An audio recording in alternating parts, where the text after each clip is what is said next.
సభలో విశిష్టమైనటువంటి వ్యక్తి అతిథిగా పాల్గొంటున్నారు. ఈ దేశ ప్రధాని, ఈ దేశ అభివృద్ధిని ఒక గొప్ప మలుపు తిప్పినటువంటి ప్రధాని పివి నరసింహారావు గారి కుమార్తె విదుషీమణి శ్రీమతి వాణీదేవి గారు. మేము శాస్త్ర మండలిలో బెంచ్ మేట్స్, అట్లాగే ఆత్మీయులు ఫారూక్ హుస్సేన్ గారు, నాకు మార్గదర్శకులు నందిని సిద్ధారెడ్డి గారు, నన్ను తీర్చిదిద్దిన వాళ్ళు ఒకరు దేవి ప్రసాద్ గారు, వెంకటరామరెడ్డి గారు, పాపయ్య గారు, ఇంకా వేదిక మీద ఉన్న కళాశాల వైస్ ప్రిన్సిపల్ గారు, మా అంజయ్ సార్, ముఖ్యంగా పివి రాజేశ్వరరావు గారి కుటుంబ సభ్యులు, సభలో ఉన్న కళాశాల ఆచార్యులు, విద్యార్థులు, మీ అందరికీ కూడా పివి రాజేశ్వరరావు గారి శత జయంతి సందర్భంగా శుభాకాంక్షలు. ఇవాళ మీకు ఈ నిమిషం నన్ను చూస్తుంటే ఒకంత ఊరట, ఇంకా సేపు భరించాలనే చిన్న ఇసుగు రెండు కలుగుతూ ఉండొచ్చు. ఊరట ఏంటంటే నేను నా ఆఖరి ఉపన్యాసం. ఇది చాలా ఉదాత్తమైన సందర్భం, ఒక చారిత్రాత్మకమైన సందర్భం, చాలా విశిష్టత ఉంది ఈ సందర్భానికి. మనం ఒక హక్కును అనుభవిస్తున్నామన్నా, ఒక అభివృద్ధి ఫలాలని అనుభవిస్తున్నామన్నా, ఒక వసతిని పొందుతున్నామన్నా దానికి కారణమైన వాళ్ళను, దానికోసం కృషి చేసిన వాళ్ళను, తమ వ్యక్తిగత జీవితాన్ని త్యాగం చేసి, తమ సమయాన్ని వెచ్చించి, తమ శక్తియుక్తుల్ని వెచ్చించి మన అభివృద్ధికి పునాదిగా నిలిచిన వాళ్ళను గుర్తు చేసుకోవటం, వారికి కృతజ్ఞత చెల్లించడం అనేది ఒక సామాజిక విలువ. ఆ విలువకు దర్పణం పడుతున్నది ఇవాళ సభ. ఈ సభ ఇవాళ ఇది కేవలం పివి రాజేశ్వరరావు గారి శత జయంతి సభ మాత్రమే కాదు, ఇది సిద్దిపేట ప్రాంతం ఆయన చేసిన మహోపకారానికి కృతజ్ఞతలు అర్పిస్తున్నటువంటి సభ, ఆయనకి కృతజ్ఞత చెల్లిస్తున్నటువంటి సభ. అంటే ఈ మొత్తం ప్రజలు, ఈ ప్రాంత ప్రజలందరూ ముకుళిత హస్తాలతో మీరు మాకు చేసిన ఈ మహోపకారానికి మేమందరం మీకు రుణపడి ఉంటాం, మీకు ధన్యవాదాలు అని నమస్కరిస్తున్నటువంటి సభ. కానీ ఇది కేవలం రాజేశ్వరరావు గారి కుటుంబ సభ్యుల సభ కాదు, వారు మాత్రమే నిర్వహించాల్సిన సభ కాదు. ఆయన కుటుంబం సిద్ధారెడ్డి గారు చెప్పినట్టు కేవలం ఆయన రక్త సంబంధీకులు మాత్రమే కాదు, ఈ ప్రాంతం అంతా ఆయన కుటుంబమే. నేను ప్రాంతం అంటున్నాను, నియోజకవర్గం అని కూడా అనడం లేదు, సిద్దిపేట నియోజకవర్గం అనడం లేదు, ఈ ప్రాంతం అంటున్నాను. ఎందుకు ఈ ప్రాంతం అంటే ఆయన వెలిగించిన ఈ జ్యోతి, ఈ సిద్దిపేట డిగ్రీ కాలేజ్ అనే జ్యోతి చాలా దూరం మేరకు దాని కాంతిని ప్రసరింపజేసింది. ఇక్కడి నుంచి సిరిసిల్ల దాకా, ఇక్కడి నుంచి మెదక్ దాకా, ఇక్కడి నుంచి చేర్యాల దాకా, గజ్వేల్ దాకా, చాలా దూరాల వరకు, ఈ హుస్నాబాద్ వరకు కాంతిని ప్రసరించింది ఈ జ్యోతి. ఆయన ఇక్కడ విద్యుత్ దీపాల్ని వెలిగించాడు, విద్యా దీపాల్ని వెలిగించాడు. ఆయన వెలిగించిన దీపాలలో ఈ వేదిక మీద ఉన్న వాళ్ళందరూ ఆయన వెలిగించిన దీపాలే, మీరందరూ కూడా ఆయన వెలిగించిన దీపాలే. మేమాత్రమే కాదు, మీరందరూ కూడా ఆయన వెలిగించిన దీపాలే. ఆయన అందించిన జ్యోతితో ప్రకాశిస్తున్నటువంటి వాళ్ళే. అటువంటి ఒక అద్భుతమైన వికాసానికి ఆయన పునాదిగా నిలిచారు, తల్లివేరుగా ఆయన నిలిచారు. కనుక ఇవాళ ఆయన మనందరం కూడా కృతజ్ఞతగా గుర్తు చేసుకుంటున్నాం. భాగవతంలో బలిచక్రవర్తి దగ్గరికి వామనుడు వస్తాడు. వామనుడు వచ్చి నాకు 3 అడుగుల నేల కావాలని అడుగుతాడు. అడిగినప్పుడు శుక్రాచార్యుడు వారిస్తాడు. వద్దు నువ్వు ఆ 3 అడుగుల నేల ఇవ్వకు అంటాడు. ఇవ్వకన్నప్పుడు బలి చక్రవర్తి ఒక మాట అంటాడు. అది బలి చక్రవర్తి అన్నాడా? ఆయన అనలేదు, కానీ ఆయన మాధ్యమంగా ఆయన నిమిత్తంగా పోతన పలికించాడు. కారే రాజులు రాజ్యములు గల్గవే, గర్వోన్నతిని పొందలే, వారేరి సిరి మూటగట్టుకొని పోవన్సాగిరే, భూమిపై పేరైనన్ కలదే, శిబి ప్రముఖులు ప్రీతిని యశక్కాములై, ఈరే కోర్కులు వారలను మరచిరే ఇక్కాలము భార్గవ అంటాడు బలిచక్రవర్తి. అనేక మంది రాజులు అయ్యారు, బోరంత ధనాన్ని సంపదను ఆర్జించారు, సుఖాలు పొందారు, విగ్రహాలు పెట్టుకున్నారు. కానీ వాళ్ళని ప్రజలు గుర్తు పెట్టుకున్నారా? వాళ్ళకి ఏమైనా పేరన్నా ఉందా ఈ భూమి మీద? కానీ శిబి వంటి వాళ్ళు, శిబి లాంటి చక్రవర్తులు ఒక పావురం వచ్చి ప్రాణదానం చేయమని అడిగితే తన శరీరాన్ని పోషించాడు శిబి. కనుక శిబి లాంటి వాళ్ళని వాటికి గుర్తు పెట్టుకుంటున్నాను కదా అని, అలాంటి జీవితం నాకు కావాలి అని బలి చక్రవర్తి అంటాడు.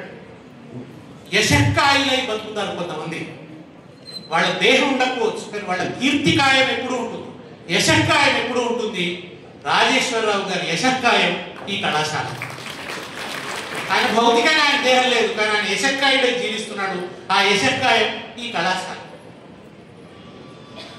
మొన్న ఒక మిత్రుడు వరంగల్ ఆర్ఈసీ దగ్గరికి పోయి ఆయన ఫోటో పెట్టాడు ఫేస్బుక్ లో.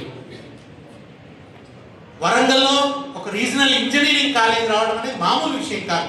తెలంగాణ లాంటి ఒక వివక్షకు గురైన ప్రాంతంలో, విస్మరణకు గురైనటువంటి ప్రాంతంలో, స్వాతంత్రం వచ్చిన తొలినాళ్లలో ఒక మారుమూల ప్రాంతంలో ఒక రీజనల్ ఇంజనీరింగ్ కాలేజ్ రావడం అనేది సాధారణ విషయం కాదు.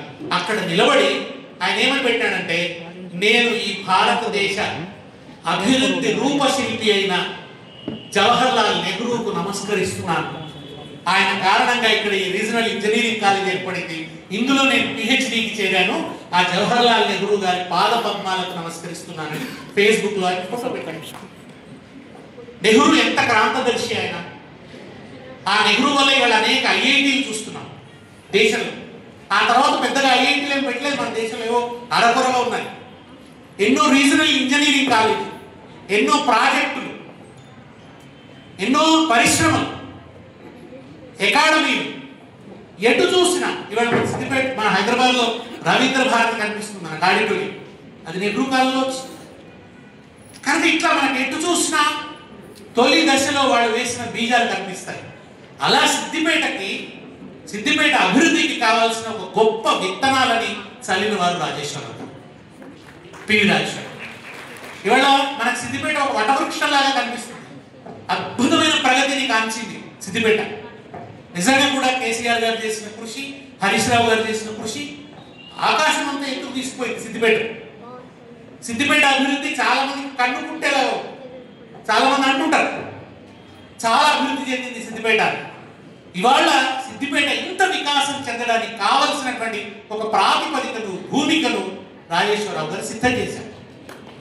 మేము తెలంగాణ ఉద్యమంలో తిరుగుతుంటే చాలా మంది అనేవాడు, అల్లసారి పెద్దలది ఒక మాట ఉంటుంది మన చరిత్రలో.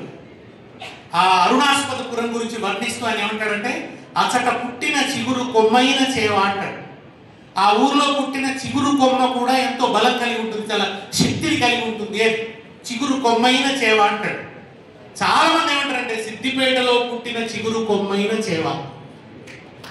ఎందుకని మీ సిద్దిపేట నుంచి ఇంతమంది ఇట్లా వస్తారు? మీ సిద్దిపేట నుంచి చూస్తే ఉద్యమానికి సారథ్యం వహించిన కేసీఆర్ గారు కనపడతారు. ఎమ్మెల్యేలలో చూస్తే ఒక ఆదర్శవంతమైన ఎమ్మెల్యేగా ఏ నియోజకవర్గాన్ని ఎవరు తీర్చిదిద్దడంత అద్భుతంగా తీర్చిదిద్దిన హరీష్ రావు గారు కనిపిస్తారు. ఇటు కళల వైపు వస్తే అద్భుతమైన ఒక అంతర్జాతీయ ఖ్యాతిని పొందినటువంటి రాజయ్య గారు కనిపిస్తారు. మంచి కండగల పద్యం రాసినటువంటి వేముగంటి గారు కనిపిస్తారు. అంటే ఒక సాహిత్య వికాసం కనబడుతుంది, కళా వికాసం కనబడుతుంది. వచన కవిత్వం విషయానికి వచ్చేసరికి తెలుగు సాహిత్యం మీద అద్భుతమైన ముద్ర వేసిన సిద్ధారెడ్డి గారు కనబడతారు. తెలంగాణ ఉద్యమంలోకి వచ్చేసరికి మీరందరూ గొప్పగా పనిచేశారు. రసవై బాలకృష్ణ కావచ్చు, మీరు కావచ్చు, గొప్ప ప్రభావాన్ని వేశారు సమాజం మీద. ఎందుకు మీ భూమి నుంచి ఇట్లాంటి మనుషులు పుట్టుకొస్తున్నారు? ఏది ఉత్తగా జరగదు, మాయతోనో మంత్రంతోనో జరగదు. నీ తెలుగు రేగడిలో జిగిమెండు మాతరో అంటాడు చోట దాశరథి. ఈ సిద్దిపేట భూమిలో జిగి ఎక్కువ ఉన్నది. ఆ జిగికి కారణం ఈ కళాశాల. ఈ కళాశాల అటువంటి ఒక వికాసాన్ని ఇచ్చింది. సంగారెడ్డి కన్నా సిద్దిపేట సాంస్కృతిక వికాసంలో ముందుంటది, ఆర్థిక వికాసంలో ముందుంటది. నిజానికి సంగారెడ్డి జిల్లా హెడ్ క్వార్టర్, అక్కడ కార్యాలయాలన్నీ ఉన్నాయి. ఇది వికాసంలో ముందుంటుంది, ప్రగతిలో ముందుంది. ఒక ప్రజల క్యారెక్టర్ అంటే చాలా చొరవ ఉన్నటువంటి ఇది కనిపిస్తుంది మనకు. అటువంటి ఒక పరిణతి అంతా ఇక్కడ ప్రజలలో కనిపించడానికి, ఈ వేగం ఇవన్నీ కూడా రావడానికి, ఈ వికాసం ఇదంతా రావడానికి కారణం ఏంటి అని ఆలోచించినప్పుడు ఈ ప్రాంతాలన్నిటికన్నా ముందు ఇక్కడ కాలేజీ వచ్చింది. సంగారెడ్డి కన్నా ముందు ఇక్కడ కాలేజీ వచ్చింది, మెదక్ కన్నా ముందు ఇక్కడ కాలేజీ వచ్చింది. కరీంనగర్లో ఎప్పుడు కాలేజీ వచ్చిందో సిద్దిపేటలో కూడా అప్పుడు కాలేజీ వచ్చింది. నిజామాబాద్లో అవన్నీ జిల్లా హెడ్ క్వార్టర్లు. ఇంతకుముందు పాపయ్య గారు, సిద్ధారెడ్డి గారు చెప్పింది. నిజానికి ఆ దశలో సిద్దిపేటకు కాలేజీ వచ్చేటువంటి అవకాశం లేదు. ఒక కాలేజీ వస్తే ఎంత మార్పు జరుగుతుంది. విద్యని మనం ఏమంటాం, మూడో కన్ను అంటాం. రెండు కళ్ళతో చూడలేని దాన్ని మూడో కన్నుతో చూస్తాం. మూడో కన్ను మనకు చాలా తెలియజేస్తుంది, మనల్ని అబద్ధాన్ని ఇచ్చి దూరం చేస్తుంది, సత్యాన్ని అర్థం చేయిస్తుంది. సత్యం తెలిసిన మనిషి వేరే రకంగా ఉంటాడు, అబద్ధాల్లో మునిగిపోయి ఉండే మనిషి ఒక రకంగా ఉంటాడు, మూఢనమ్మకాల్లో ఉండే మనిషి ఒక రకంగా ఉంటాడు, వికాసం తెలిసిన మనిషి ఒక రకంగా ఉంటాడు. మనకి ఈ చొరవ, ఈ వేగం, ఈ ప్రతిభ ఇవన్నీ సమకూరాయంటే ఇక్కడ ఒక విద్యా సంస్థ ఎప్పుడు రావడం కారణం. మేధో వలస జరుగుతుంది. సరైన అవకాశాలు లేనప్పుడు ఏమవుతారు, ఆ ప్రాంతాన్ని విడిచిపెట్టి వెళ్ళిపోతారు. ఎంతో మంది ఈ ప్రాంతం విడిచిపెట్టి వెళ్ళిపోకుండా ఇక్కడనే చదువుకునే గొప్ప అవకాశాన్ని ఈ డిగ్రీ కాలేజ్ కల్పించింది. చాలా మంది ఇక్కడి నుంచి వెళ్ళి ఎక్కడికో వెళ్ళి చదువుకునే ఆ శక్తి, సామర్థ్యం, ఆర్థిక స్థితిగతులు వాళ్ళకు ఉండవు. అది లేకపోవడం వల్ల వాళ్ళ జీవితం ఎక్కడో చప్పున చల్లారిపోవాలి. అటువంటి ప్రమాదం నుంచి నివారించారు రాజేశ్వరరావు గారు ఈ ప్రాంత వాసుల్ని.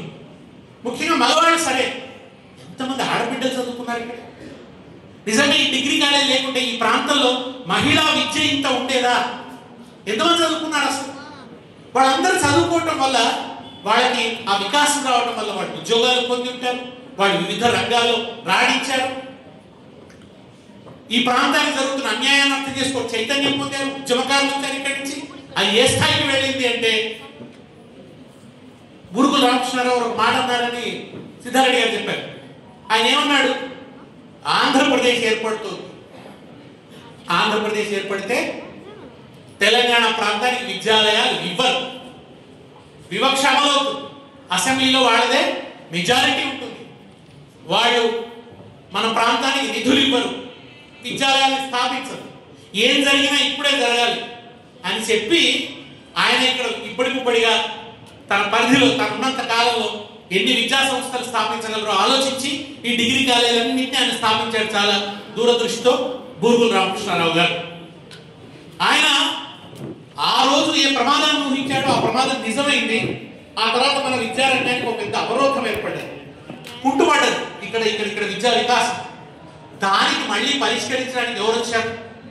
ఆ రోజు రామకృష్ణారావు గారు, రాజేశ్వరరావు గారు, గురువారెడ్డి గారు అనుకోవడం వల్ల ఈ కాలేజీ వస్తే, ఈ కాలేజీలో చదువుకొని ఒక సాహిత్య జ్ఞానాన్ని, సాంస్కృతిక విజ్ఞానాన్ని, విద్యా జ్ఞానాన్ని, రాజకీయ సామర్థ్యాన్ని అందిపుచ్చుకున్న కేసీఆర్ గారు వచ్చి తెలంగాణ ఉద్యమానికి నాయకత్వం వహించి తెలంగాణను సాధించి తిరిగి తెలంగాణకి ఆ జరిగిన అన్యాయం నుంచి పరిష్కార మార్గాన్ని ఆయనే మళ్ళీ చూపించగలరు. అంటే ఈ విద్యాలయం రావడం తెలంగాణకు అన్యాయం జరగొద్దని సరిగ్గా ఈ విద్యాలయం నుంచి వచ్చిన ఒక వ్యక్తి మళ్ళీ ఆ జరిగిన అన్యాయాన్ని పరిష్కరించాడు. చూడండి చరిత్ర ఎట్లా అద్భుతమైన పరిణామాల్ని సృష్టిస్తుంది. నాకు చదువుతుంటే కూడా ఇవాళ రాజేశ్వరరావు గారికి సంబంధించిన కటింగ్స్ అన్ని రాఘవేంద్రరావు గారు పంపారు. దాంట్లో చూస్తుంటే మన వైస్ ప్రిన్సిపల్ గారు కూడా ప్రస్తావించారు, మలిదశ తెలంగాణ ఉద్యమంలో ఒక రాజకీయ పార్టీ రావడం, ఒక రాజకీయ నాయకత్వం రావడం అనేది ఏ నేపథ్యంలో జరిగింది, దానికి ట్రిగర్ చేసిన పాయింట్ ఏమిటంటే బషీర్బాగ్లో జరిగిన కాల్పులు. విద్యుత్ బిల్లులు పెంచితే ఇది అన్యాయం, తెలంగాణ విద్యుత్ మీద ఆధారపడింది తెలంగాణ వ్యవసాయం, కానీ విద్యుత్ ఛార్జీలు ఇట్లా పెంచడం అన్యాయం అని చెప్పి ఉద్యమం జరిగింది. ఉద్యమం జరిగితే కాల్చి చంపారు. కాల్చి చంపితే ఆ విద్యుత్ బిల్లులు పెంచినప్పుడే స్పందించినటువంటి ఒక నాయకుడు బయలుదేరి ఆయనకు చాలా ఎదురు చూస్తోంది తెలంగాణ. ఎవరన్నా ఎదురు తిరగకపోతారా, ప్రధాన స్రవంతుల నుంచి ఒక నాయకుడు రాకపోతాడా అని. అప్పుడు ఆయన ఒక ఉత్తరం రాశాడు, ఇది అన్యాయం, తెలంగాణలో విద్యుత్ బిల్లుల్ని పెంచడం అంటే ఈ ప్రజల గొంతుకు ఉరి బిగించడమే అని చెప్పి ఉత్తరం రాసి ఆయన ఆ తర్వాత వచ్చి ఒక పార్టీ పెట్టి ఒక జెండా ఎగరేసి ఉద్యమాన్ని నడిపించాడు. సరిగ్గా 58 ఆ ప్రాంతాల్లోకి వెళితే అసెంబ్లీలో పివి రాజేశ్వరరావు గారు ఏం మాట్లాడారంటే, మీరు విద్యుత్ బిల్లులు పెంచొద్దు అని మాట్లాడారు. విద్యుత్ శక్తి బిల్లులు పెంచొద్దు, అది తెలంగాణకు అశనిపాతం, అది తెలంగాణకు చాలా సమస్యగా మారుతుంది, కనుక విద్యుత్ బిల్లులు పెంచొద్దు అని ఆయన ఆ రోజు ఆయన అసెంబ్లీలో అదే అడగడం ఏమిటి. తర్వాత మళ్ళీ ఇదే సిద్దిపేట నుంచి వచ్చిన ఒక నాయకుడు అదే విద్యుత్ ఉద్యమం పునాదిగా తెలంగాణ ఉద్యమాన్ని ప్రారంభించాడు. చరిత్ర చూడండి ఎట్లా ఒక న్యాయాన్ని అది ఆర్గించింది. ఆ తర్వాత ఆయన ఇక్కడ బ్యాంకులు తక్కువగా పెట్టడం, భూమి తనఖా బ్యాంకులు పెట్టడం గురించి కూడా అసెంబ్లీలో మాట్లాడాడు. ఆ సోయితో ఉన్నారు రాజేశ్వరరావు గారు, తెలంగాణకు అన్యాయం జరుగుతుందనే సోయితో ఉన్నారు. ఆ సమయంలో వచ్చిన ఆ సమయం గొప్పది. శ్రీశ్రీ అంటాడు, ఏవి తల్లి నిరుడు కురిసిన హిమ సమూహములు అంటాడు. ఆ సందర్భం గొప్పది. ఒకవైపు జాతీయోద్యమంలో పాల్గొన్న రాజేశ్వరరావు గారు ఆయన చదువుని ఆపేసి, విద్యాభ్యాసాన్ని మధ్యలో ఆపి సత్యాగ్రహులు తయారు చేసే పని పెట్టుకున్నాడు. ఒక 500 మంది సత్యాగ్రహులు తయారు చేశారు. హైదరాబాద్ స్టేట్ కాంగ్రెస్ లో సభ్యుడిగా ఉంటూ రజాకార్లకు వ్యతిరేకంగా ఆయన ఉద్యమించాడు. అది మాత్రమే కాదు, ఆపరేషన్ పోలో పేరిట జరిగిన పోలీస్ యాక్షన్ తర్వాత ఇక్కడ ఒక శాంతి సముద్ధరణ చేయడం కోసం, ఇక్కడ మతపరమైన ఘర్షణలు చెలరేగకుండా, ఇవాళ మళ్ళీ మనం అదే వాతావరణంలో ఉన్నాం.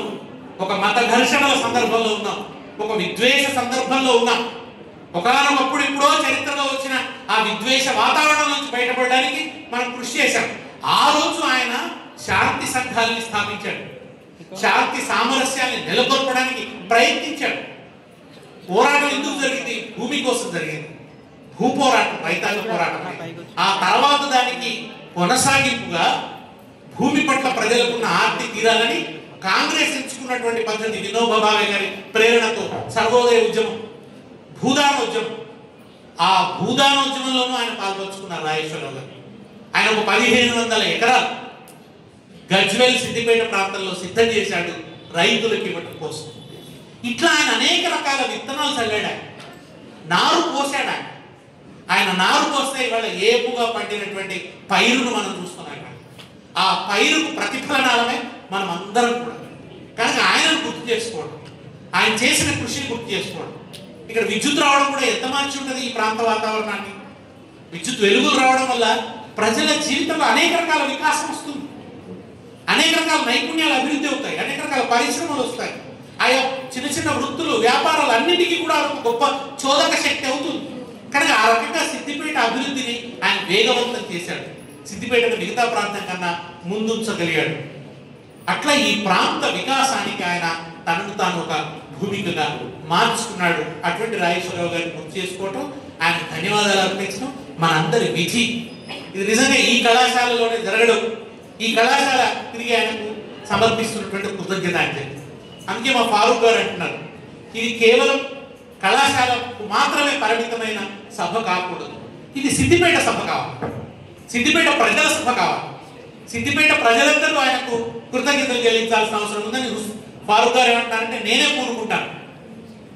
పూనుకొని మరొక సభ ఏర్పాటు చేస్తాను, అది సిద్దిపేట పట్టణం నడిబొడ్డున పెడతానంటున్నాను.